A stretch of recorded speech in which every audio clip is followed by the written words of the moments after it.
दोस्तों, सरस्वती वैद्य के body part जो बच्चे थे उनको सर जे हॉस्पिटल्स ने सरस्वती वैद्य की बहनों को दे दिया और उनका अंतिम संस्कार भी कर दिया। लेकिन अब सरस्वती वैद्य की बहनें रो रही हैं, बिलख रही हैं, पछता रही हैं और कह रही है काश हमने सरस्वती को समझाया होता, हम मनोज साहनी के जो जाल था उसको पहले समझ लिया होता। दरअसल बहनें बताती हैं कि मनोज साहनी ने बहुत ही शातिर तरीके से उनकी बहन को फंसाया था, उसको अच्छे भविष्य के सपने दिखाए थे, सुखद भविष्य के सपने दिखाए थे। उसने बताया था कि मेरे पास करोड़ों की प्रॉपर्टी है, उसे ज़िंदगी में कोई परेशानी नहीं होगी, वो अपनी मर्जी का कर सकेगी। लेकिन ये वादे शादी के थोड़े दिन बाद ही फुर होने लगे, बदलने लगे। सरस्वती वैद्य की बहनें बताती हैं कि शादी के कुछ दिन बाद ही उसको काम पर जाने से रोक दिया गया। पहले काम पर जाने से रोका, फिर घर से बाहर निकलने पर रोका, फिर अपनों से बात करने पर रोका, यानी रोक रोक रोक रखती चली गई। और हमारी बहनों ने हमसे ही बात करना बंद कर दिया। और ये सब हो रहा था मनोज साहनी के प्रेशर में। दरअसल मनोज साहनी बहुत ही शक्की किस्म का आदमी, और वो ये चाहता था कि जिस तरह से मैं सरस्वती को चलाऊं उसी तरह से चले। वो किसी से बात ना करे, घर से बाहर ना निकले, किसी के संपर्क में ना आए। जैसे कि मैं पहले ही बता चुका हूं कि अगर वो बाहर जाती भी थी कभी तो उसके पीछे मनोज साहनी की आंखें लगी रहती थी। और यही शक था कि इन दोनों के बीच रिश्तों में तनाव आने लगा। और इसने इस हत्याकांड को भी, हत्याकांड इसलिए क्योंकि अभी भी जो फॉरेंसिक एक्सपर्ट्स हैं जो इसका परीक्षण कर रहे हैं वो अभी तक इस नतीजे पर नहीं पहुंचे कि इसको जहर देके मारा गया है या उसने सुसाइड करके बाद में इसने बॉडी पार्ट्स में काटा गया। इस पर अभी फॉरेंसिक एक्सपर्ट्स नहीं पहुंच पाए। ये बड़ा टिपिकल स्थिति बनी हुई है। अभी भी कई एक्सपर्ट्स कह रहे थे कि बड़ा मुश्किल है इस चीज़ को फाइंड आउट करना कि पहले जहर दिया गया या खुद उन्होंने सुसाइड किया गया। और इसी वजह से मनोज साहनी बच सकता है। मनोज साहनी के खिलाफ सिर्फ 306 यानी आत्महत्या को उकसाना या 201 यानी साक्ष्य मिटाना, इन दो अपराध को साबित किया जा सकता है या बनाए जा सकते हैं। और इनकी सज़ा 2 साल से लेकर 5 साल तक हो सकती है। यानी 302 यानी हत्या, जिस पर बड़ी सज़ा इसको हो सकती थी, फांसी हो सकती थी, उम्र कैद हो सकती थी, उस पर ये मनोज साहनी ने बहुत ही शातिर तरीके से अपने आप को बचा लिया।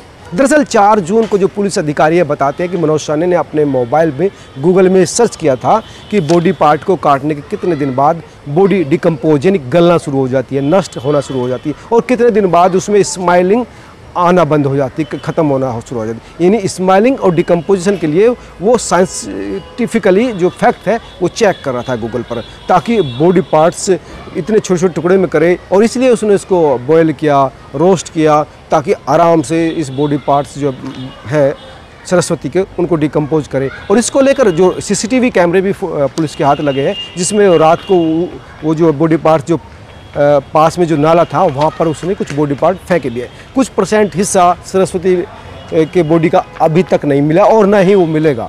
कि पुलिस के सूत्र, पुलिस के अधिकारी ये बताते हैं कि जो ये पता लगा है और जो सीसीटीवी फुटेज हमारे हाथ लगे कि रात को जो उसकी संदिग्ध गतिविधि थी, जो कुछ सीसीटीवी फुटेज में आया था, वो उसने उस नाले में डिकम्पोज कर दिया, एक पॉलीथीन में बांधकर।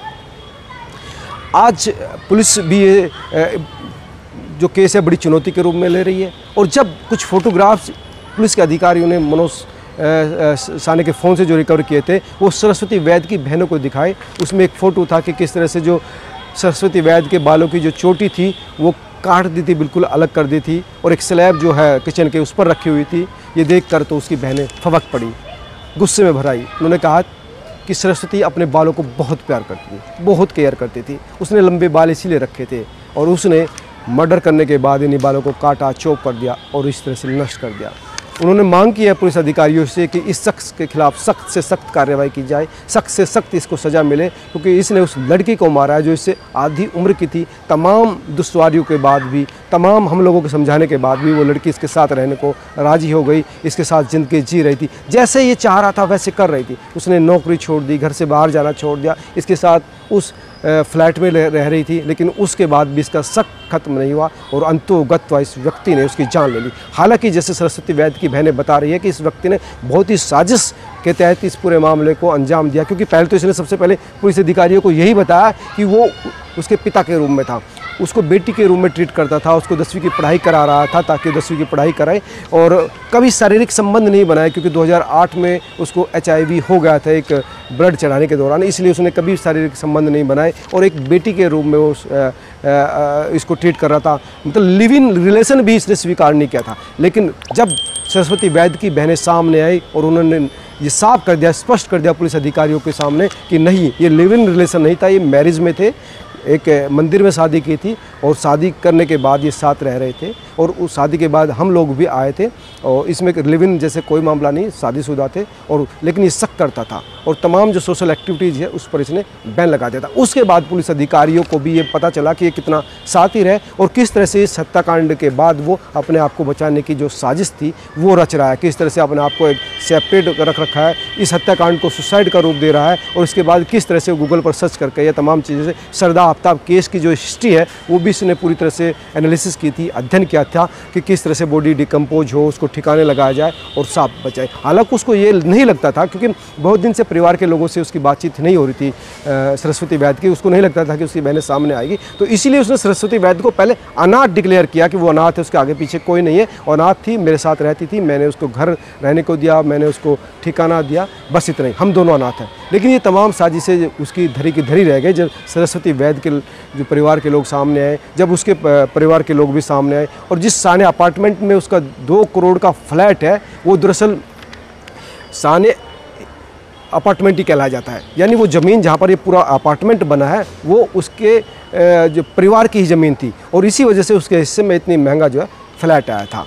उसका एक भाई उसी अपार्टमेंट में 5वीं मंजिल पर रहता है। हालांकि उससे जब बात करने की कोशिश की तो उसने किसी भी तरह की बात करने से इनकार कर दिया, कुछ भी कहने से इनकार कर दिया और वो लोग जो इस समय इसके फ्लैट पर किराए पर रह रहे हैं साने के, उन्होंने भी इस पर कोई भी टिप्पणी करने से मना कर दिया। उसका कहना था कि बस एक बार ही हम लोग मिले थे जब किराए पर आए थे, यानी कोई भी व्यक्ति इस पूरे मामले पर कोई भी टिप्पणी टीका करने से बच रहा है।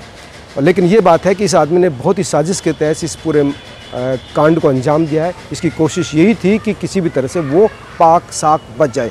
फोरेंसिक एक्सपर्ट ये कह रहे हैं कि अगर ये प्रूव होने में दिक्कत आ गई है, साइंटिफिक एविडेंस कम रहे तो ये बच सकता है, 2 से 5 साल की सज़ा हो सकती है। हालांकि साइकोलॉजिकल जो एक्सपर्ट्स हैं, क्रिमिनल साइकोलॉजिस्ट हैं, वो ये कह रहे हैं कि इसकी ब्रेन मैपिंग नार्को टेस्ट होना चाहिए।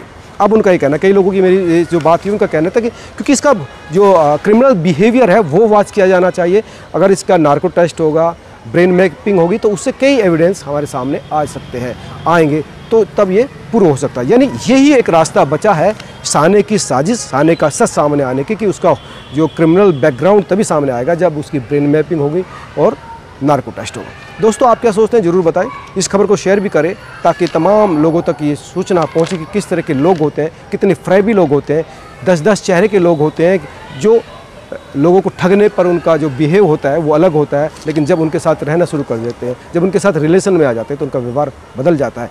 कभी वो सुगत भविष्य के सपने जरूर दिखाते थे लेकिन भविष्य में वो बंधुआ बना देते हैं और अंत में उसका परिणाम सरस्वती जैसा या फिर श्रद्धा जैसा होता है। नमस्कार।